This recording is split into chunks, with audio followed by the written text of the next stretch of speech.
Markram bro, మనకంటే ముందు జరిగిన 4 మ్యాచ్లల్లా హోమ్ టీమే గెలిచింది. కానీ మన దగ్గరికి వచ్చేసరికి ఆపోజిట్ టీం గెలిచింది. గిట్లయితదని అస్సలు అనుకోలేదు మక్రమ్ బ్రో. ఏంటిది పంతు నువ్వు అనుకోంది? లాస్ట్ సీజన్ నేను మార్ష్ కలిసి ఇంత మంచిగా ఓపెనింగ్ పార్ట్నర్షిప్లు చేసినాం. అలాంటిది నువ్వేదో హాఫ్ సెంచరీలు చంపుతా అన్నట్టు ఓపెనింగ్ పోయినావు. ఏం చేసినావు? ఓపెనింగ్ నేను మార్షు, తర్వాత వన్ డౌన్ పూరాను ఎంత మంచిగా సెట్ అయింది టాప్ 3, దాన్ని డిస్టర్బ్ చేసినావు. అట్లా కాదు మక్రమ్ బ్రో, మీ ఇద్దరు రైట్ హ్యాండర్లే, ఓపెనింగ్ పార్ట్నర్షిప్ రైట్ లెఫ్ట్ ఉంటే మంచిగా ఉంటుందని నేను ఓపెనింగ్ వచ్చిన. అయినా నేను అనుకోకుండా రన్అట్ అయినా కానీ లేకుంటే ఖచ్చితంగా హాఫ్ సెంచరీ కొట్టేటోన్నే. పంతు, పటేల్తో ఆట అంటే వట్టిదే అనుకున్నావా? ఈ సీజన్ మళ్ళా మనకి ఇంకో మ్యాచ్ లేదుగా. ఉన్న ఒక్క మ్యాచ్లో మేమే గెలిచినాం. మళ్ళా వచ్చే సీజన్ కలుద్దాం. ఏంటిది వచ్చే సీజన్ కలిసేది?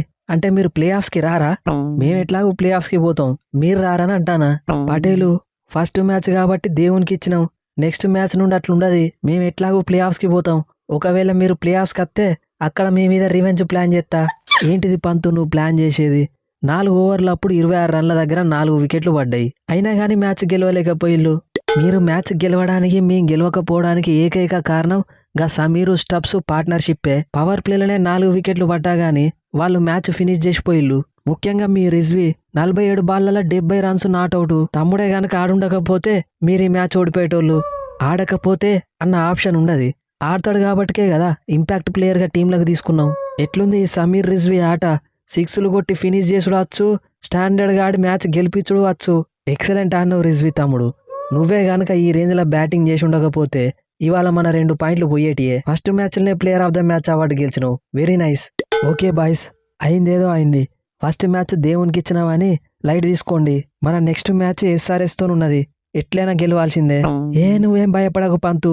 మన టీంలో సగం మందిగా SRS టీం నుండి వచ్చిన వాళ్ళే ఉన్నారు. మ్యాచ్ మనదే. ఏంది రాహుల్ బ్రో, ఓపెనర్గా పంపిస్తే ఆరెంజ్ క్యాప్ కాంపిటీషన్లు ఉంటాం అనుకుంటే ఫస్ట్ బాల్కే డక్అవుట్ అయిపోయాను.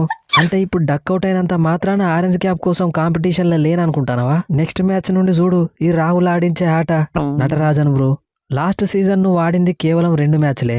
అలాంటిది కంబ్యాక్ మ్యాచ్లనే 3 వికెట్లు తీసినావంటే మామూలు విషయం కాదు. Excellent comeback. పాత నటరాజన్ బౌలింగ్ చూస్తారు ఈ season. Nobody can stop me. Patel, మనం ఈ మ్యాచ్ గెలిచినామంటే దానికి మెయిన్ రీజన్ మన లుంగి, నటరాజను, కుల్దీప్ యాదవ్ మంచి బౌలింగ్ వేసుడే. స్టార్క్ లేకున్నా కానీ మన వాళ్ళు ఈ రేంజ్లో బౌలింగ్ వేసిల్లంటే ఇక మనల్ని ప్లే ఆఫ్స్కి పోకుంటే ఎవరు ఆపలేరు. రాహుల్ బ్రో, మనం లాస్ట్ సీజన్ వరుసగా 4 మ్యాచ్లు గెలిచి టేబుల్ టాప్లు ఉన్న సమయంలో ఎంఐతో జరిగిన ఒక్క మ్యాచ్ మన టోర్నమెంట్ మొత్తం టర్న్ చేసింది. మనం పోవాల్సిన ప్లే ఆఫ్ స్పాట్ వాళ్ళు తీసుకున్నారు. ఇప్పుడు గదే ఎంఐతోని మన నెక్స్ట్ మ్యాచ్ ఉన్నది. MI one of my most favourite team. MI team మీద హాఫ్ సెంచరీలు కొట్టుడు నాకు చాలా ఇష్టం. మ్యాచ్ మనదే. నువ్వు తడిగుడ్డేసుకొని పడుకో. నువ్వు ఆ మాత్రం ఎంకరేజ్మెంట్ ఇస్తే చాలు, మనల్ని ఎవరు ఆపలేరు. సో ఫ్రెండ్స్, ఈ స్పూఫ్ కనుక మీకు నచ్చితే మన ఛానల్ని సబ్స్క్రైబ్ చేసుకోండి. వీడియోని లైక్ చేయడం మాత్రం మర్చిపోకండి. ఇక ఇవాళ జరగబోయే match Kolkata knight riders versus sunrisers హైదరాబాద్కి సంబంధించిన స్పూఫ్ వీడియో కూడా ఆల్రెడీ అప్లోడ్ అయింది. దాని లింక్ కింద డిస్క్రిప్షన్లో ఉంది. ఇంట్రెస్ట్ ఉన్న వాళ్ళు పోయి చూడండి.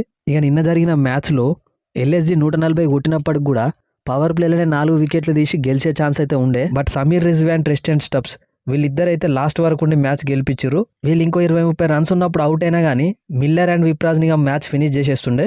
ఈ మ్యాచ్ ఓడిపోయినంత మాత్రాన మనం లక్నో టీంని తక్కువ అంచనా వేయడానికి అయితే ఏం లేదు. One of the most explosive batting ఉన్న team LSG. Marsh, Markram, Pooran, Pant వీళ్ళ నలుగురు ఇట్లలో ఎవరిద్దరు క్లిక్ అయినా కానీ సింగిల్ హ్యాండెడ్గా మ్యాచ్ గెలిపిస్తారు. మాథ్యూ బ్రీడ్స్, జాష్ ఇంగ్లీష్ లాంటి ప్లేయర్స్ కూడా బెంచ్ మీద ఉన్నారు. బౌలింగ్లో కూడా షమి, నోకియా లాంటి ఎక్స్పీరియన్స్డ్ బౌలర్స్ ఉన్నారు. లాస్ట్ సీజన్ ఎక్సలెంట్ పర్ఫార్మెన్స్ ఇచ్చిన దిగ్వేష్ రాతి కూడా ఉన్నాడు. ఆవేష్ ఖాన్ అండ్ మయాంక్ యాదవ్ కూడా ఈ మ్యాచ్లో ఛాన్స్ దొరకలేదు.